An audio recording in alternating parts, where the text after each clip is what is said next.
آپ دیکھیں گے کہ آپ کے معاشرے میں کئی لوگ ایسے ہیں جن کو بلڈ کینسر ہے، کئی لوگ ایسے ہیں جن کو 20 سال 10 سال 15 سال سے شوگر ہے، کئی لوگ آپ کو ایسے ملیں گے کہ ایک آدمی فلاں مصیبت میں مبتلا ہے۔ مثال سے سمجھاتا ہوں، ایک آدمی تھا، اس نے 5 بار کوشش کی، 5 بار بزنس کھڑا کرنے کی کوشش کی، لیکن 5 بار انسکسیسفل، کامیاب نہیں ہو سکا۔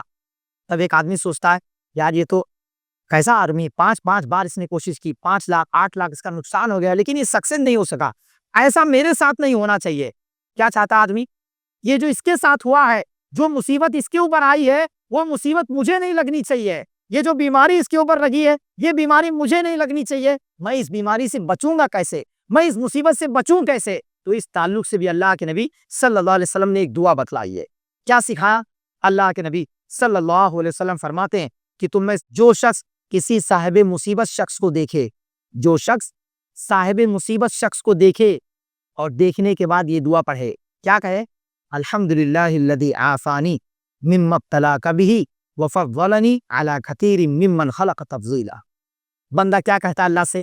الحمدللہ الذی عافانی، تمام قسم کی تعریف اس اللہ کے لیے ہے۔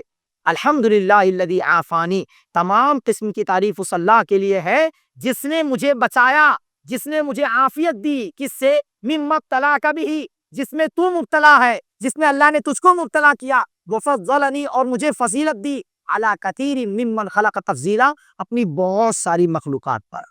بندہ جب یہ کہتا ہے تو اللہ کے نبی صلی اللہ علیہ وسلم فرماتے ہیں کہ جب تک وہ زندہ رہے گا تب تک وہ مصیبت، چاہے وہ کوئی بھی مصیبت ہو، بیماری ہو، دنیا کی کوئی مصیبت ہو، تب تک اس بندے کو وہ بیماری، وہ مصیبت اس کو ٹچ نہیں کر سکتی، وہ مصیبت اس کو نہیں لگے گی۔ اتنی بڑی دعا اللہ کے نبی صلی اللہ علیہ وسلم نے بتائی۔ مثال سے سمجھاتا ہوں، مان لیجئے یہ ہمارے بھائی ہیں، ان کو مان لیجئے شوگر ہو گیا۔ اب ایک آدمی چاہتا ہے کہ یہ شوگر جیسی بیماری مجھے نہ لگے، تو بندے کو کیا چاہیے؟ جب وہ آدمی اس کے سامنے آئے تو اس کو کیا کہنا ہے؟ الحمدللہ الذی عافانی مما ابتلاک بہ وفضلنی علی کثیر ممن خلق تفضیلا۔ جیسے ہی وہ اس دعا کو پڑھے گا، انشاءاللہ العزیز اللہ تعالیٰ پوری زندگی اس کو شوگر جیسی بیماری نہیں دے گا۔ سر کیا ہے؟ یہ دعا یاد ہونی چاہیے اور اس دعا کا اہتمام کرنے کی ضرورت ہے۔